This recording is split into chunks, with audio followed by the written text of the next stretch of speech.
तुम्हाला सांगतो, कायद्याचं राज्य आहे. राज ठाकरे म्हणतोय म्हणून किंवा उद्धव म्हणतोय म्हणून किंवा राष्ट्रवादी काँग्रेसचे वयोवृद्ध पुढारी शरद पवार म्हणतात म्हणून गलत काम महाराष्ट्र में, बम्बई में नहीं चलेगा. कानून के दायरे में सबको रहना पड़ेगा. आणि ज्या प्रकारे त्यांनी मोर्चाला नाव दिलंय, काय नाव दिलंय त्यांनी मोर्चाला? सत्य. काय म्हणले? आमचं म्हणणं आहे ढोंग्यांचा मोर्चा आहे.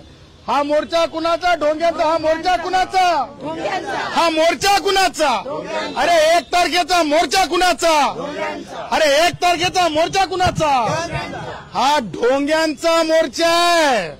हा लबाडांचा मोर्चा आहे. हा बहुरुपयांचा मोर्चा आहे. हे फसवा फसवीचा मोर्चा आहे. आणि म्हणून ह्या ढोंग्यांनी जे आहे इतरांना ज्याप्रमाणे कायदे लागू आहेत, मोर्चा असेल, धरणे असतील, निदर्शनं असतील, मग इतर म्हणजे कोण? माझे पारधी भावांचा मोर्चा असेल, माझ्या कैकाडी भावांचा मोर्चा असेल, माझ्या वडार भावांचा मोर्चा असेल, माझ्या बंजारा भावांचा मोर्चा असेल, माझ्या धनगर भावांचा मोर्चा असेल, माझ्या वंजारी भावांचा मोर्चा असेल. त्याचबरोबर तुम्हाला सांगतो, माझ्या कुडमुड्या जोशी ब्राह्मणांचा मोर्चा असेल, त्यांना जो नियम आहे तो शरद पवारच्या मोर्चाला, उद्धवच्या, राज ठाकरेच्या मोर्चाला असला पाहिजे. ते हे काही कायद्यापेक्षा मोठे नाहीत. आझाद मैदान ठिकाण ठरवून दिलेलं उच्च न्यायालयाने, त्याच्या व्यतिरिक्त मोर्चा दुसरीकडून निघू शकत नाही. आणि जर कायद्याचा भंग करणार असतील तर तातडीने त्यांच्यावर कारवाई करण्यात यावी.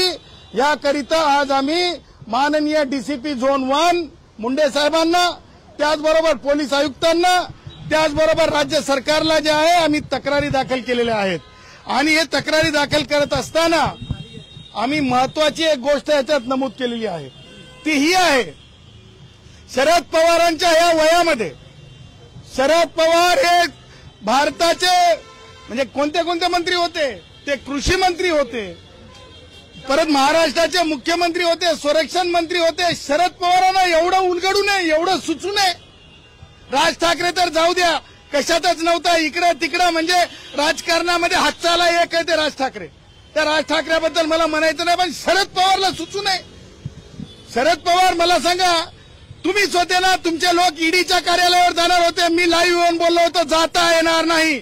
मुंबई पोलीस आयुक्तांना विनंती केली होती, मोर्चा नेता येणार नाही. लोकसेवा आयोग असेल, त्याचबरोबर आता विद्यमान जो आयोग आहे ज्याला आपण निवडणूक आयोग म्हणतो, त्या निवडणूक आयोगावर मोर्चाच नेता येत नाही. त्याचबरोबर उच्च न्यायालय, सर्वोच्च न्यायालयावर मोर्चा नेता येत नाही. हे संविधानिक आहेत, कॉन्स्टिट्युशनल आहेत अथॉरिटीज. या अथॉरिटीजवर मोर्चा नेण्याची मुभा कुणालाच नाही. उद्याच्याला जर तुम्ही म्हणले नाही, आम्ही त्या उद्धव ठाकरेचा तो संजू बाबा म्हणला नाही, सुप्रीम कोर्टामधून निशाणीसाठीचं जे केस आहे, शिवसेनेची केस आहे, आम्ही तिकडे वळू, असं वळवता येत नाही, वळता येत नाही. संजू, नुसतं बघ बोलून चालत नाही, कायद्याचा भंग करता कामा नाही. संपादक आहे, किती दर्जाचा, सुमार दर्जाचा आहे, त्याच्यावर आम्हाला बोलायचं नाही. परंतु शरद पवारला तरी सुचायला पाहिजे की अशा प्रकारे मोर्चा काढता येत नाही. काढण्याचं बंधन आहे की याच्यामध्ये रिस्ट्रिक्टेड आहे अशा अथॉरिटीजला. आणि मला सांगा, तुमच्यात निवडणूक लढायची ताकद नाही आणि म्हणून सगळं हे तुम्ही की नाही आव्हानात आहात. मला हे म्हणायचं आहे खास करून जनतेला, जनता मायबाप आहे. अरे मायबाप जनतेतल्या सर्व युवकांनो हे लक्षात ठेवा, हेच शरद पवार आणि हेच ते संजू बाबा हे बोंबलत गेले. नगरपालिकेच्या निवडणुका, जिल्हा परिषदच्या निवडणुकाला म्हणून बोंबलायचे, हे पाहिजे निवडणूक, पाहिजे निवडणूक. सुप्रीम कोर्टाने सांगितलं निवडणुका घ्या. मी तुम्हाला चॅलेंज करतो, संजू बाबा, उद्धव, राज ठाकरे, तेरे में दम है तो चुनाव रोक के बता. राज ठाकरे, तेरे में दम है तो चुनाव रोक के बता. राज ठाकरे, तेरे में दम है तो चुनाव रोक के बता. आणि म्हणून निवडणूक तर होणार का? जिल्हा परिषदेमध्ये आज लोकप्रतिनिधींचं नसल्यामुळे लोकांची कामं अडतात. नगरपालिकांमध्ये, महापालिकांमध्ये मला असं वाटायला मुंबई महापालिकेमध्ये उद्धवचा सुपडा साफ होणार आहे. दोघं भाऊ हातात बांधून सुद्धा हातात रिकामे जाणार आहेत. आणि म्हणून मग मला असं वाटतं की ज्या जुन्या केसेस आहेत कोणत्या कोविड मधल्या त्या चौकशावर येतील म्हणून आता निवडणूकच नको म्हणायला लागलेत. आणि म्हणून निवडणुका होणार आहेत. कायद्यापेक्षा मोठे नसल्यामुळे यांना कायदे संमत यांनी विनंती करून ठरलेलं ठिकाण अधोरेखित करून द्यावं अशी विनंती जर यांनी कायदा संमत असेल तर यांना द्यावं. अन्यथा कायदा संमत नसलेल्या बाबींकरिता मोर्चा काढता येणार नाही. कारण मोर्चा हा भुक्यासाठी आहे का? मोर्चा हा ओल्या दुष्काळासाठी आहे का? मोर्चा हा बेरोजगारीसाठी आहे का? अरे हे की नाही हे दळभद्री मोर्चा कशासाठी काढत आहेत? उद्या मृत्यूवय दिसतंय तर आजपासून गौरायला लागले आहेत. हे निवडणुकीमध्ये हारणार आहेत. यांची राख होणार आहे, माती होणार आहे. म्हणून अगोदरच गौरव सुरू केलं, आम्ही उद्या मरणार आहोत रे, आम्ही उद्या मरणार आहोत रे म्हणून. आणि म्हणून यांच्यावर कायदेशीर कारवाई करावी. यांना काही तशा प्रकारचं करू देऊ नये. कारण टॅक्सीवाल्याचं पोट आहे, त्याच्याच बरोबर दिहाडी मजुराचं पोट आहे, व्यावसायिकाचं पोट आहे. जीडीपीला धक्का लागू शकतो. फॅशन स्ट्रीटमध्ये देशातले लोक शॉपिंगसाठी येतात.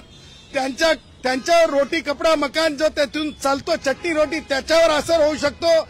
जरंग्याच्या केसमध्ये स्पष्टपणे काय सांगितलं होतं माननीय उच्च न्यायालयाने? मोर्चे ठरलेल्या ठिकाणी होऊ शकतात, त्याच्या व्यतिरिक्त होऊ शकत नाहीत. और शरद पवार, उद्धव, राज ठाकरे, तुम लाड साहब नहीं हो. शरद पवार, उद्धव, राज ठाकरे, तुम लाड साहब नहीं हो. आणि लाड साहेब नावाची पद आता संविधानात नसल्यामुळे जे माझ्या पारदीभावाला लागू आहे तेच तुम्हाला लागू आहे. आणि म्हणून असं असंविधानिक, बेकायदेशीर, कायदाबाह्य मोर्चा तर यांना काढू देऊ नये.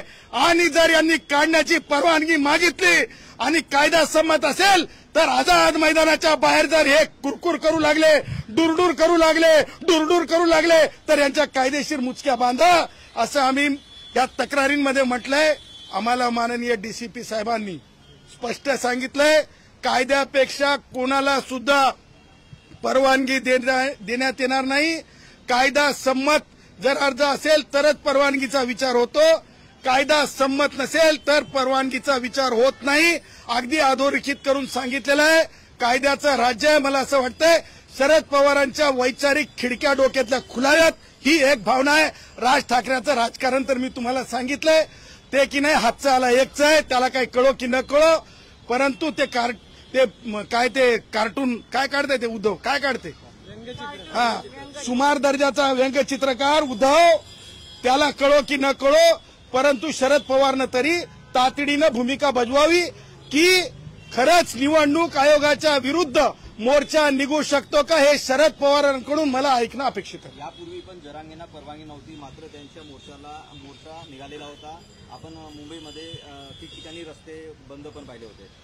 मग डीसीपीचं म्हणणं आता नेमकं काय होतं की त्यांनी तर काल पोलीस आयुक्तांची भेट घेतली परवानगी द्यावी म्हणून. सर्व पक्षीय नेते देखील त्यांना महाविकास आघाडी. अहो संविधानापेक्षा नेते मोठे नाहीत, संविधान महत्वाचं आहे.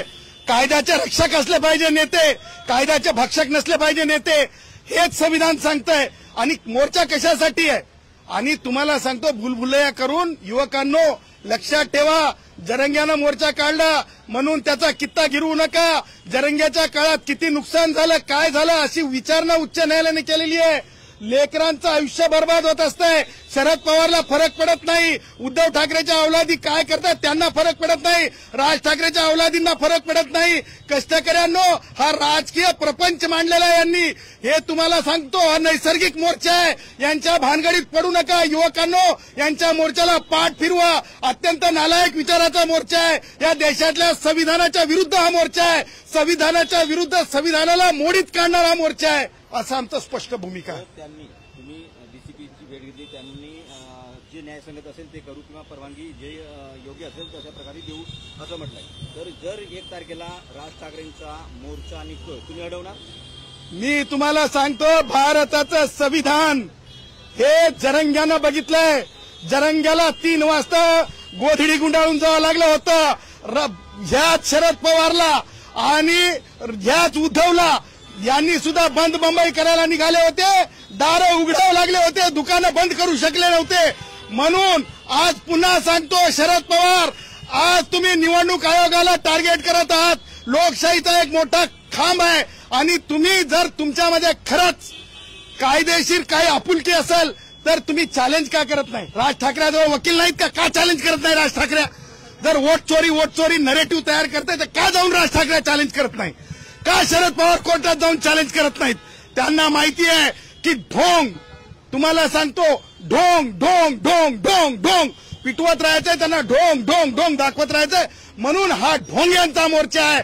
ह्या मोर्चाला लोकांनी पाठ फिरवावी, युवकांनी स्वतःचं आयुष्य बर्बाद करून घेऊ नये.